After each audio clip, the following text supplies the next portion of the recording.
Okay, so I want to think about how we can work with vectors geometrically, okay? And also introduce the idea of adding vectors, scaling vectors, and also subtracting vectors, okay? So to do that, I've got two little helpers. I've got two little vectors that I can move around, okay? I'm going to call this guy vector v, and I'll call this guy vector u. So since I can't use a boldface on the board, I'm going to use a little vector symbol. Again, your book is going to signify vectors with boldface type. That's also then how my math lab is going to symbolize them. Okay, so remember that a vector has a magnitude, the length of the vector, as well as a direction. V is going in that direction. U also has a length or the magnitude and a direction. U is going in this direction. Okay, now clearly U and V are not equal. Okay, not only are they not equal in length, they're not going the same direction. Okay, and they're also not opposites. However, I could think about opposites here. So if this is my V, okay, the opposite of V would have the same length, and it would be going in the opposite direction. We signify that as negative V. Okay. I could also think about making the opposite of U. So the opposite of U would have the same length, but it would be going in the opposite direction. And again, I could signify that as negative U. Okay. Now what I want to think about is I want to start thinking about how we add vectors. Okay. So when we add two vectors together, kind of the colloquial thing we say is we add tip to tail. So we add tip to tail. So what does that mean? Well, for this over here, if I want to do V plus U, okay, I'm going to start with V, and I'm not going to move V. V is going to stay where it is. I'm going to go ahead and kind of make a marker for U so I don't lose it. Okay, and as I pick up my vector U, okay, here's where my whole analogy kind of falls apart. I'm going to do my very best to keep U going in the same direction as I move it. Now, clearly, my magnitude of U can't change, but unless I'm careful, I can easily change the direction of U. Okay, so I'm just going to try and be real careful as I move U and keep it in the same direction. Okay, so if I want to do U plus V, we add tip to tail. So this would represent V plus U. Okay. And then the result of V plus U, I can think of as a vector that starts at the initial point of V and goes to the final point of U. Sorry, my drawings are terrible. So something like this. This vector would be the result of V plus U. So geometrically, we add vectors by making them tip to tail. Okay, so sketch this a little bit more.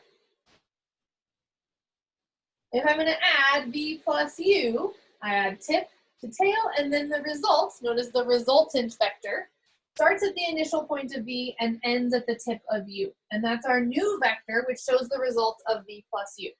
Now, one thing that we're often interested in is we want to know, is vector addition commutative? That is V plus U the same as U plus V? Well, we'll answer that algebraically here later, but let's also see if we can answer this geometrically. Okay? So here I've shown V plus U. I started with V and I added on U. Now let's see if I can show U plus V. So that means I'm going to start with U, and then again, trying to preserve my direction, I'm going to add V. And here's my V. Okay. And then again, the resultant vector is going to start at the initial point of U. I'm going to try and draw a straight line, which you know is hard for me, and go to V. So this would represent U plus V. Now, the question is, are these two vectors the same Well, they certainly look like they're going in the same direction, and if I kind of eyeball it, they seem like they're about the same length as well, giving a little bit of leeway for my imperfect drawing skills here and transferring skills. And yes, it does turn out that vector addition is commutative. V plus U is the same as U plus V, okay? And one way that we can see that is through the use of a parallelogram, okay? So what do I mean by that? Well, I'm gonna take and put these two pictures together. In other words, imagine that I'm gonna pick this up and place it directly on top of this. And I'm actually gonna do that with some visuals here. All right, so notice that I've basically taken these two pictures and put them together here. So if we think about adding tip to tail, here I have vector U, and here I have vector V. So I have tip to tail.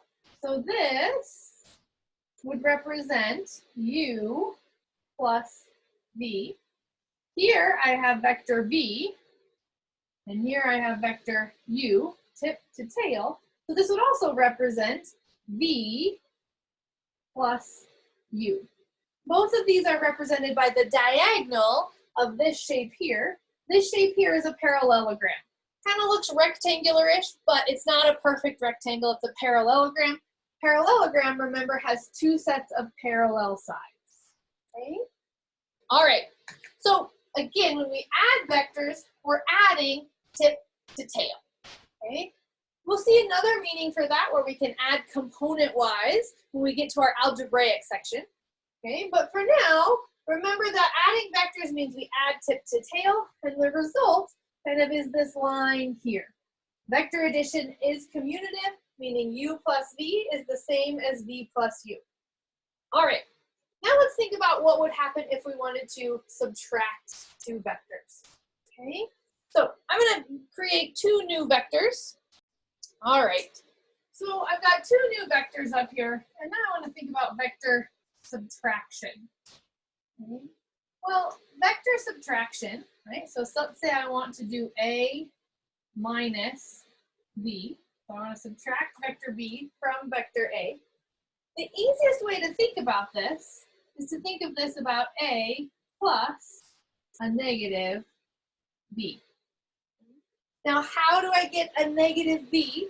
Well, remember, a negative B means I have the same direction but opposite, excuse me, I said that completely backward. I have the same magnitude or the same length. These two vectors are the same length, but opposite direction. So if this is B, and this guy would be negative B. And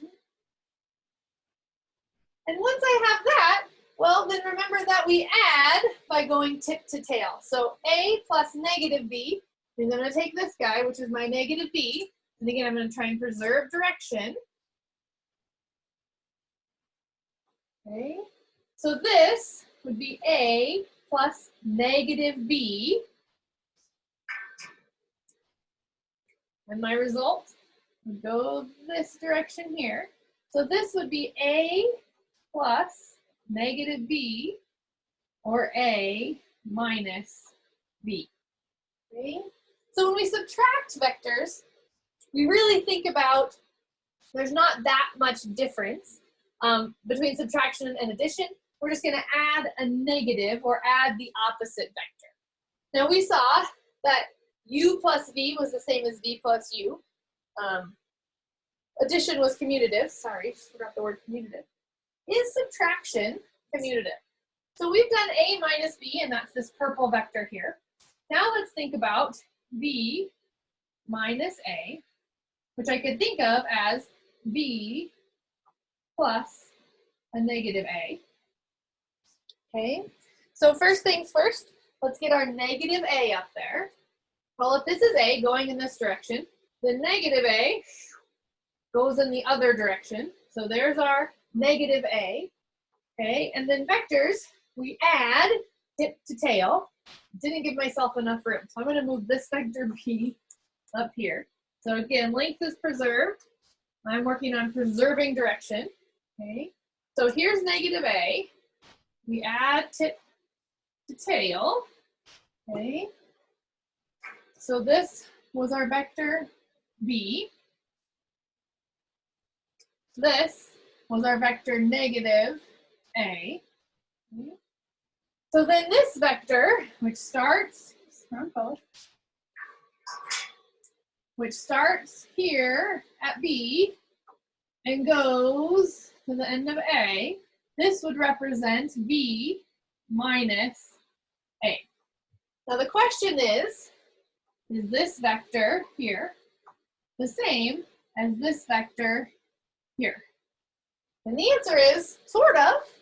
They certainly look like they have the same length, so they have the same magnitude, right? But do they have the same direction? Well, this guy goes this way, and this guy goes this way. So it looks like they're actually opposite in direction, okay?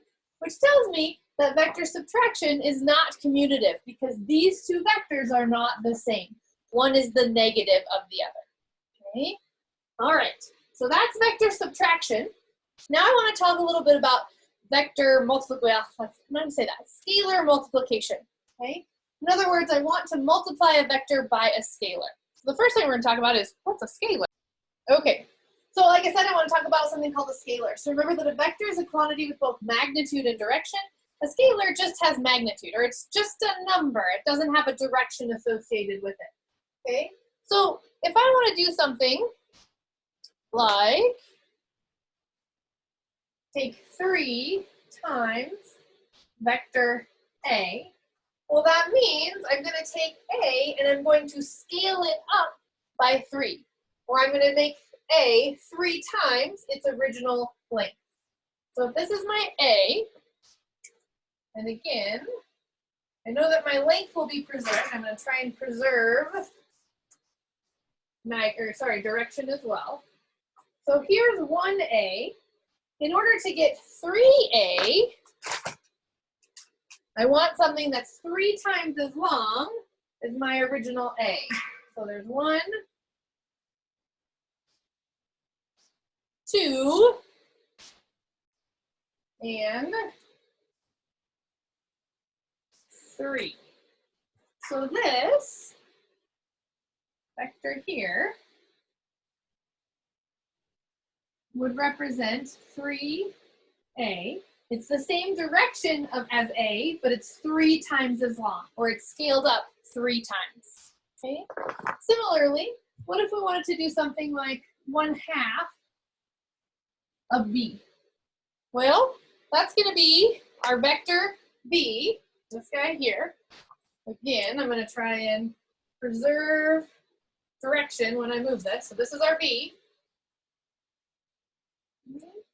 But he's going to be half as long. So I'm going to think about splitting B in half. Now I'm eyeballing this. Okay? But that sure looks like about half of B. So that's 1/2 of B, or B scaled down by 1/2. That's another reason we think of these as scalars, is they're scaling these up or down. Okay? So we've added vectors, we've subtracted vectors, and we've also thought about scalar multiples of vectors. Okay? We've done all of those geometrically. That is just looking at how we move these things around in space. We're also going to do these algebraically here in a little bit.